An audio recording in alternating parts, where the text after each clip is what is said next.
Ini adalah jawaban-jawaban pengecoh atau hampir sama. Dan yang sama sekali tidak sama yaitu adalah yang B dan yang E. Nah, jadi Bapak Ibu silakan mencari jawaban yang hampir sama, kemudian eliminasi jawaban yang benar-benar salah, dan silakan baca pertanyaannya, kemudian hubungkan soal dengan jawabannya, dan pasti ditemukan jawaban yang paling tepat. Seperti ini. Assalamualaikum warahmatullahi wabarakatuh. Bertemu lagi dengan saya, Kang Uye Channel, tempat berbagi informasi, edukasi, dan tutorial seputar dunia pendidikan. Apakah Bapak Ibu sedang mempersiapkan diri untuk menghadapi tes akhir modul atau TAM? Di video kali ini, saya akan mengajak Bapak Ibu untuk menjelajahi strategi jitu dan rahasia sukses dalam mengerjakan TAM dengan tepat dan akurat. Kita akan kupas tuntas bagaimana cara menghadapi soal-soal HOTS yang menantang, dengan memberikan contoh-contoh konkret dan pembahasan yang mudah dipahami. Jadi, siapkan catatan Bapak Ibu, fokuskan pikiran, dan mari kita mulai petualangan belajar ini. Dan ingat, jangan skip video ini hingga selesai.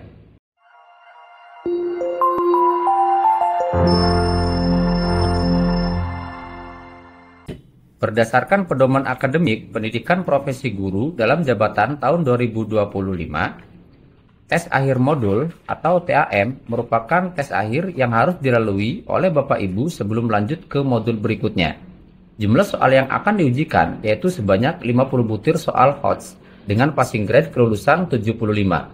Jika Bapak Ibu memperoleh nilai kurang dari 75, maka Bapak Ibu wajib mengulangi TAM tersebut sampai memperoleh skor lebih besar atau sama dengan 75 agar dapat lanjut mempelajari modul berikutnya. Nah, tes akhir modul ini adalah tes akhir yang Bapak Ibu kerjakan setelah melalui proses pembelajaran dari topik 1 sampai dengan topik 8. Ketika Bapak Ibu sudah mengerjakan topik 8 dan dianggap selesai, Bapak Ibu akan lanjut mengerjakan tes akhir modul sesuai dengan jadwal yang telah ditentukan di LMS PPG dalam jabatan Kementerian Agama. Nah, ini adalah tampilan untuk LMS tes akhir modul. Di sini ada keterangan. Yang pertama, klik tombol kerjakan tes akhir modul untuk memulai mengerjakan tes akhir modul. Durasi kuis adalah 75 menit. Jika sudah mengerjakan tes akhir modul, Bapak Ibu bisa mengklik tombol review soal untuk melihat hasil tes akhir modul. Kemudian, yang ketiga, Bapak Ibu bisa mengerjakan tes akhir modul sebanyak 3 kali dan nilai yang tertinggi yang akan diambil. Nah, jadi untuk soal ini adalah yaitu 75 menit. Kemudian, setelah Bapak Ibu selesai mengerjakannya, nanti akan ada tombol review untuk melihat jawaban dari soal yang Bapak Ibu kerjakan. Kemudian yang ketiga yaitu Bapak Ibu akan diberikan kesempatan 3 kali dan nilai yang tertinggi yang akan diambil. Apabila Bapak Ibu dalam mengerjakan pertama kali mendapatkan nilai kurang dari 75, Bapak Ibu bisa mengulanginya kembali untuk mengerjakan yang keduanya.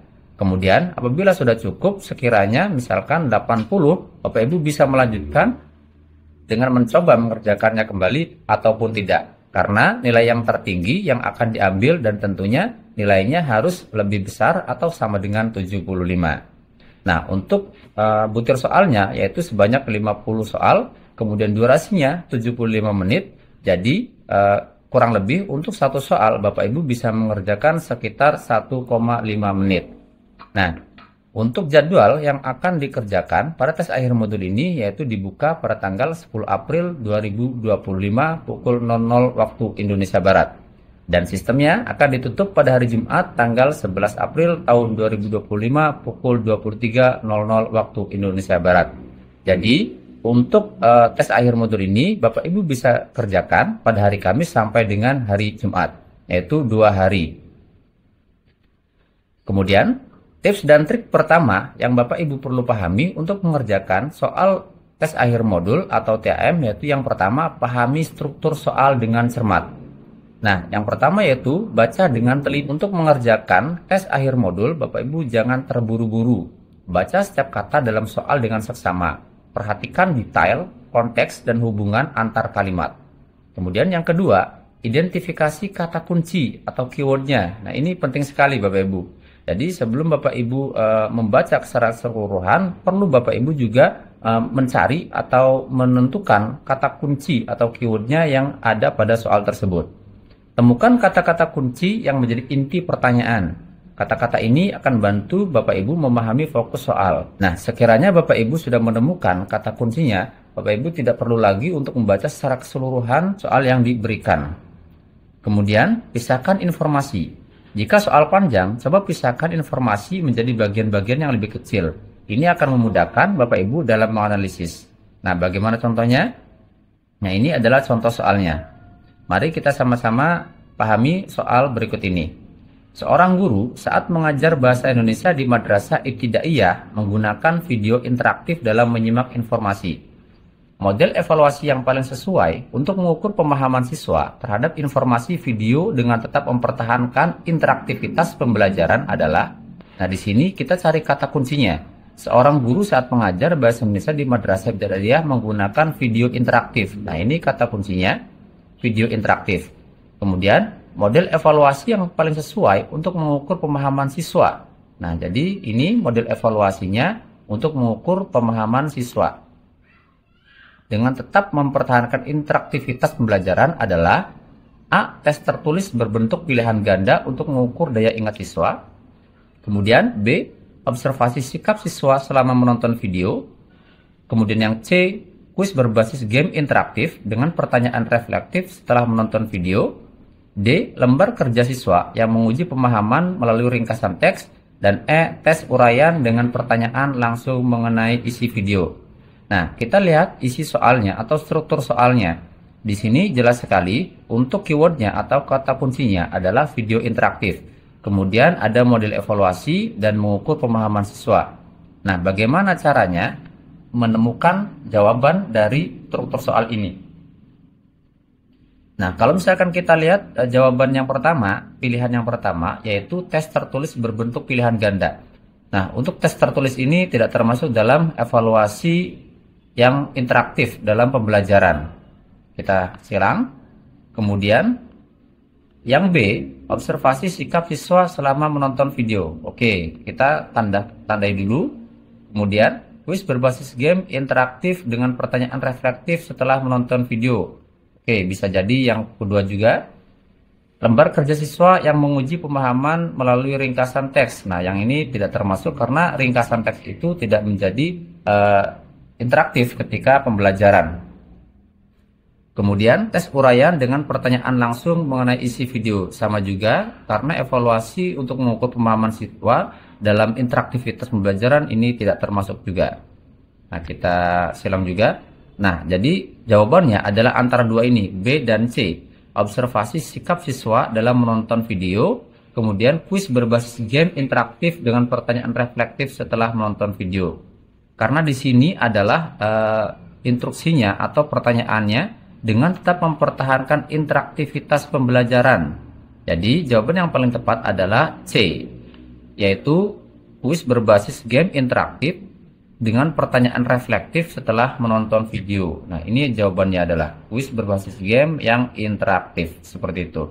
Jadi, Bapak Ibu cari keywordnya atau kata kuncinya, kemudian hubungkan soal dengan jawaban yang sama atau yang sesuai dengan jawabannya, seperti itu.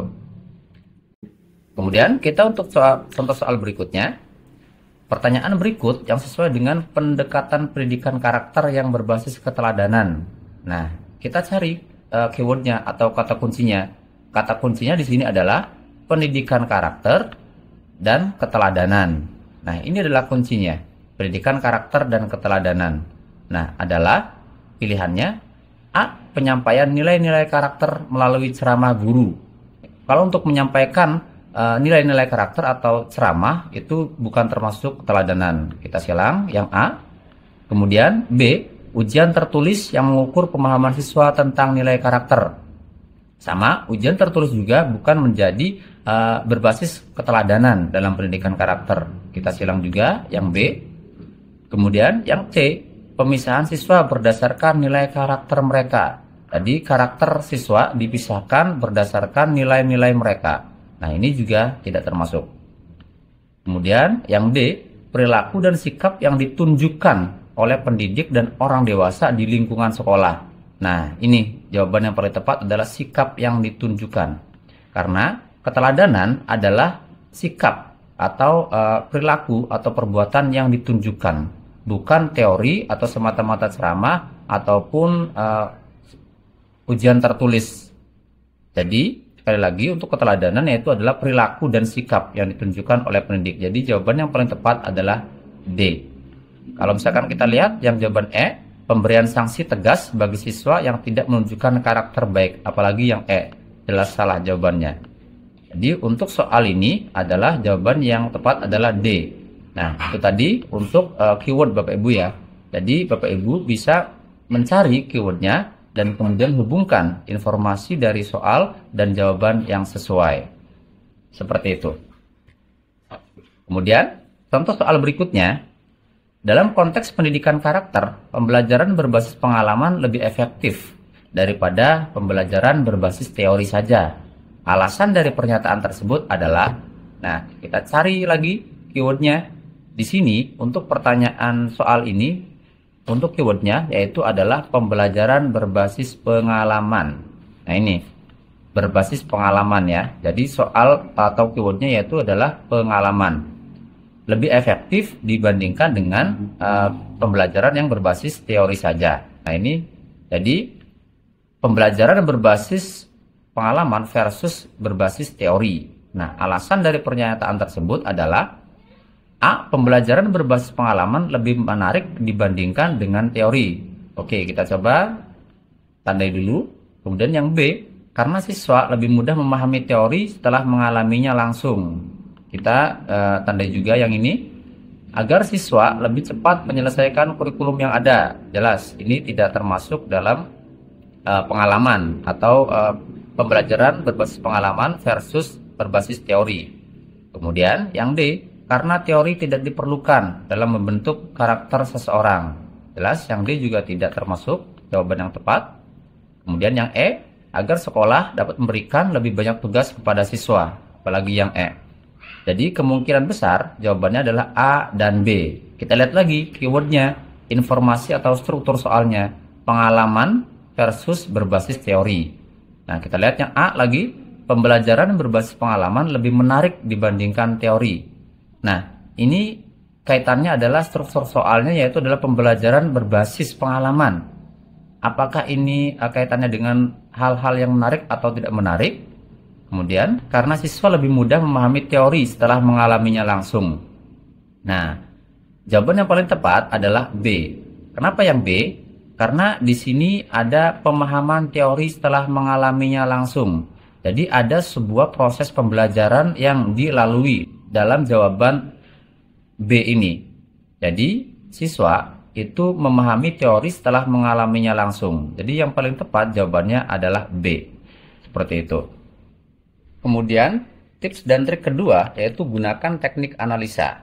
Nah, bagaimana menggunakan teknik analisa? Yang pertama adalah logika dan penalaran. Gunakan logika dan penalaran untuk menghubungkan informasi dalam soal dengan pengetahuan Anda. Kemudian, eliminasi jawaban. Jika Bapak Ibu ragu, gunakan teknik eliminasi seperti soal yang sebelumnya dijelaskan. Buang jawaban yang benar-benar jelas salah. Ini akan meningkatkan peluang Bapak Ibu memilih jawaban yang benar. Kemudian, hubungkan dengan materi modul. Ingat kembali materi yang telah Bapak Ibu pelajari dalam modul. Hubungkan informasi dalam soal dengan konsep dan teori yang relevan. Dan yang terakhir, perlu Bapak Ibu perhatikan adalah soal pengecoh. Soal-soal seperti ini seringkali mengandung pengecoh. Pengecoh adalah jawaban yang terlihat benar tetapi sebenarnya salah. Waspadai pengecoh ini. Nah, ini adalah contoh soal untuk tips dan trik yang kedua. Contoh soalnya, perhatikan pernyataan berikut ini. Nah, sebelum Bapak Ibu membaca pertanyaan soal seperti ini, Bapak Ibu perlu ketahui bahwa untuk nomor 1 sampai nomor 5 ini adalah sebatas poin-poinnya saja. Jadi yang perlu Bapak Ibu baca terlebih dahulu adalah membaca pertanyaannya. Apabila Bapak Ibu membaca semua pernyataannya, Bapak Ibu akan menghabiskan waktu sehingga Bapak Ibu akan mengulanginya lagi, padahal ini adalah sebuah pernyataan bukan pertanyaan. Jadi untuk tips yang kedua ini, silakan Bapak Ibu membaca pertanyaannya terlebih dahulu. Nah ini adalah pertanyaannya. Berdasarkan pernyataan di atas, komponen pendidikan karakter yang harus diterapkan di sekolah adalah, nah kita akan cek satu persatu keywordnya. Di sini yaitu komponen pendidikan karakter. Nah, apa saja komponen pendidikan karakter? Yang pertama, kurikulum dan proses pembelajaran. Oke, termasuk. Kemudian yang kedua, kegiatan ekstrakurikuler dan kokurikuler. Dan ini juga termasuk. Kemudian, pengelolaan sekolah dan lingkungan sekolah. Apakah ini juga termasuk komponen pendidikan karakter? Ya, betul sekali, ini juga termasuk. Kemudian, yang keempat, komunitas luar sekolah seperti masyarakat dan keluarga. Nah, apakah ini juga termasuk dalam komponen pendidikan karakter? Ya, ini juga termasuk. Jadi, jawaban yang paling tepat adalah nomor 1, 2, 3, dan 4. Pilihannya A, B, C, dan D, dan yang tepat adalah jawabannya D. Nah, kalau kita misalkan menganalisa dari jawaban-jawaban ini, perlu Bapak Ibu ketahui, untuk pertanyaan seperti ini, atau soal seperti ini ada beberapa soal yang sama, atau jawaban yang hampir mirip sama ya. Nah, kita lihat yang A, kemudian yang C, dan yang D. Nah, ini hampir sama. Ini adalah jawaban-jawaban pengecoh, atau hampir sama. Dan yang sama sekali tidak sama yaitu adalah yang B dan yang E.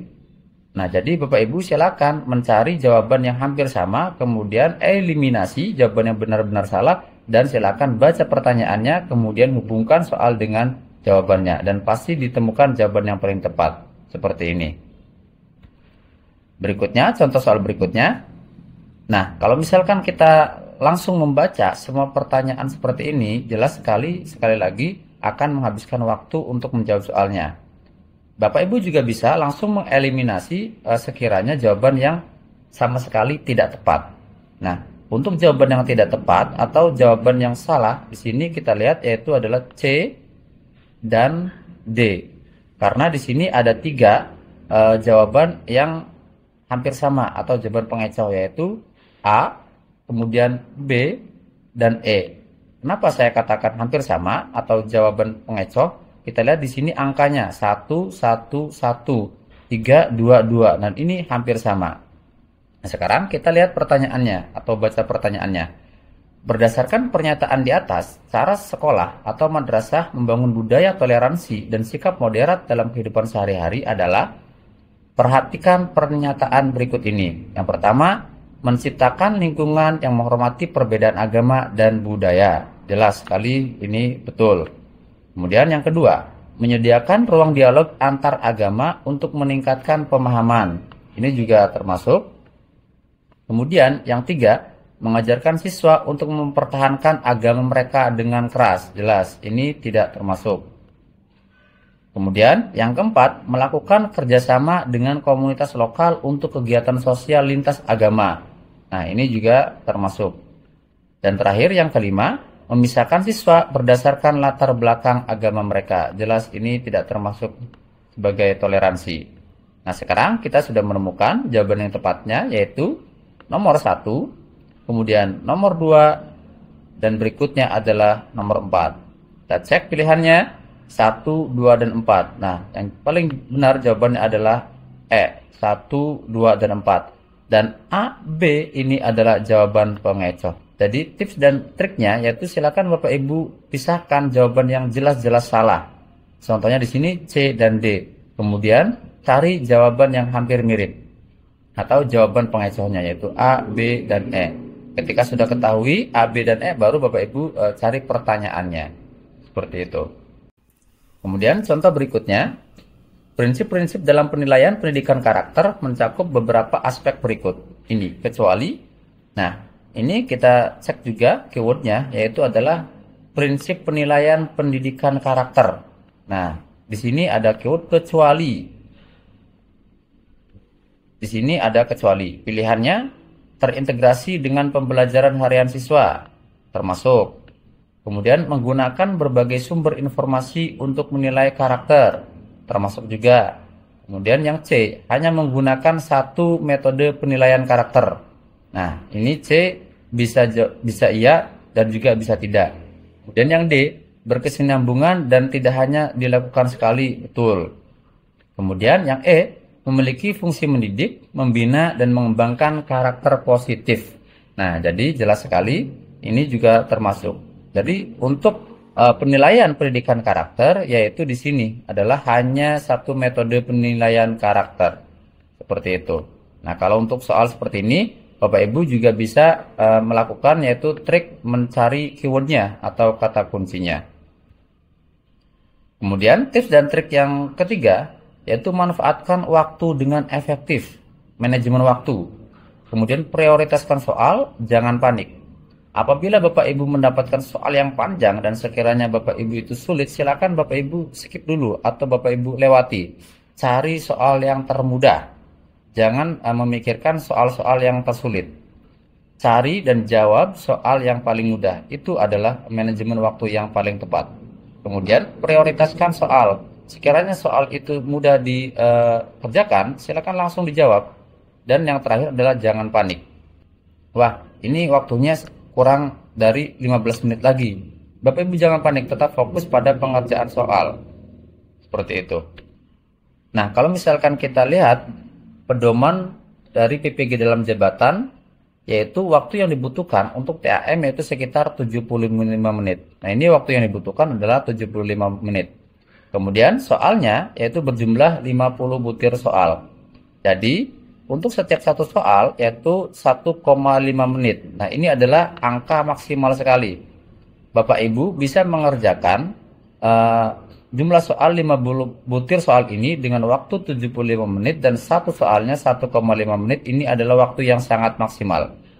Menurut hemat saya, diperlukan waktu kurang dari 1,5 menit agar Bapak Ibu bisa mempersiapkan atau melihat lagi, review lagi soal-soal yang belum Bapak Ibu kerjakan atau melihat lagi jawaban-jawaban yang Bapak Ibu sekiranya kurang yakin. Nah, estimasinya adalah 1 menit adalah satu soal dikali 50 soal. Berarti ada waktu semuanya total 50 menit. Sisa waktu 25 menit ini Bapak Ibu bisa untuk mengoreksi ulang kembali soal yang sudah Bapak Ibu kerjakan. Jadi diusahakan Bapak Ibu bisa mengerjakan setiap soalnya adalah 1 menit. Nah, jadi ketika ada waktu, sisa waktu 25 menit, Bapak Ibu bisa untuk mengoreksi soal yang sudah Bapak Ibu kerjakan. Seperti itu. Nah, ini adalah contoh soal yang sangat panjang. Pelaksanaan pendekatan pembelajaran terpadu bertolak dari suatu topik atau tema yang dipilih dan dikembangkan oleh guru bersama-sama dengan anak. Terdapat beberapa karakteristik pembelajaran terpadu yang membedakan dengan pembelajaran konvensional. Pernyataan yang tidak sesuai adalah, nah ini adalah pertanyaannya. Pernyataan yang tidak sesuai. Kalau misalkan kita cari keywordnya di sini adalah yaitu karakteristik pembelajaran terpadu dengan pembelajaran konvensional. Nah, sebenarnya ini saja keywordnya. Walaupun banyak sekali kalimatnya, akan tetapi pada dasarnya untuk soal-soal hot ini ada keyword tertentunya. Kalau misalkan Bapak Ibu sudah mencari keywordnya dan tahu keywordnya, Bapak Ibu bisa menjawab jawaban soal tersebut dengan benar. Nah, ini untuk keywordnya adalah karakteristik pembelajaran terpadu versus pembelajaran konvensional. Nah, pernyataan yang tidak sesuai adalah A. Pembelajaran terpadu dapat memberikan pengalaman langsung kepada siswa. Nah, ini pernyataan sesuai atau tidak? Menurut saya ini sesuai. Yang dicari adalah yang tidak sesuai. Kemudian yang B. Hasil pembelajaran terpadu dapat berkembang sesuai dengan minat dan kebutuhan siswa. Nah, ini juga menurut saya sesuai. Kemudian yang C. Pembelajaran terpadu menyajikan konsep-konsep dari berbagai mata pelajaran dalam suatu proses pembelajaran. Ini juga sama, sesuai. D. Pembelajaran terpadu bersifat fleksibel karena dapat mengaitkan suatu mata pelajaran dengan mata pelajaran lainnya. Namun, sulit dikaitkan dengan kehidupan siswa. Nah, untuk yang D ini masih ragu. Kalau misalkan Bapak Ibu masih ragu, tinggal Bapak Ibu kasih tanda saja. Kemudian yang E. Pembelajaran terpadu berpusat pada siswa, sedangkan pembelajaran konvensional bersifat pada guru. Nah, ini adalah jawaban yang mungkin sedikit membingungkan antara D dan E. Mari kita bahas. Untuk pembelajaran terpadu bersifat fleksibel karena dapat mengaitkan suatu mata pelajaran dengan mata pelajaran yang lainnya. Namun sulit dikaitkan dengan kehidupan siswa. Nah, apakah pembelajaran terpadu tidak bisa dikaitkan dengan siswa? Nah, ini adalah pernyataan yang tidak sesuai. Karena pembelajaran terpadu pun bisa dikaitkan dengan kehidupan siswa. Nah, ini adalah yang salah, seperti itu. Kemudian, contoh soal berikutnya, seorang guru ingin mengajarkan tema kegemaranku di kelas 1 Madrasah Ibtidaiyah. Ia menggunakan media pembelajaran yang dapat meningkatkan keterampilan berpikir kritis siswa. Pilihan media pembelajaran yang paling sesuai adalah, nah, ini keywordnya adalah meningkatkan keterampilan berpikir kritis. Nah, apa saja media pembelajaran yang dapat meningkatkan keterampilan berpikir kritis? Nah, pilihannya adalah A. Tayangan video yang menampilkan anak-anak melakukan berbagai hobi tanpa diskusi lanjutan. Jelas, kalau misalkan tidak ada diskusi lanjutan, mereka tidak akan bisa menyampaikan pikiran kritisnya. Kemudian yang B. Aplikasi interaktif yang meminta siswa memilih hobi mereka dan menjelaskan alasan memilihnya. Oke, kita ini cek dulu. Yang C, buku teks yang hanya berisi definisi berbagai kegemaran. Jelas, ini tidak bisa meningkatkan keterampilan berpikir kritis karena hanya melakukan dengan buku teks saja. Berikutnya yang D, papan tulis dengan catatan singkat tentang macam-macam kegemaran. Sama, ini juga tidak termasuk. Kemudian yang E, poster statis yang menunjukkan daftar hobi tanpa informasi tambahan. Ini juga tidak termasuk. Jadi, ketika anak-anak menggunakan media pembelajaran yang dapat meningkatkan keterampilan berpikir kritis, yaitu adalah dengan menampilkan aplikasi interaktif yang meminta siswa memilih hobi mereka dan menjelaskan alasan memilihnya. Nah, jawaban yang paling tepat adalah B. Seperti itu. Jadi sekali lagi Bapak Ibu, untuk mengerjakan soal-soal HOTS itu, yang pertama silakan Bapak Ibu mencari keywordnya terlebih dahulu. Kemudian yang kedua, silakan mengeliminasi jawaban yang sekiranya tidak tepat. Yang ketiga, memilih jawaban atau jawaban-jawaban pengecoh. Dan yang terakhir adalah manajemen waktu. Jadi usahakan sebaik mungkin waktu yang Bapak Ibu gunakan itu adalah untuk membaca pertanyaannya. Jangan sampai Bapak Ibu hanya membaca pernyataannya tapi tidak tahu pertanyaannya seperti apa. Dan yang berikutnya adalah Bapak Ibu jawab pertanyaan-pertanyaan yang paling mudah menurut Bapak Ibu untuk dijawab. Nah, sekian tips dan trik yang bisa saya sampaikan pada kesempatan ini. Kalau misalkan menurut Bapak Ibu video ini bermanfaat, silakan share ke rekan-rekan yang lain dan semoga bermanfaat. Terima kasih. Wassalamualaikum warahmatullahi wabarakatuh.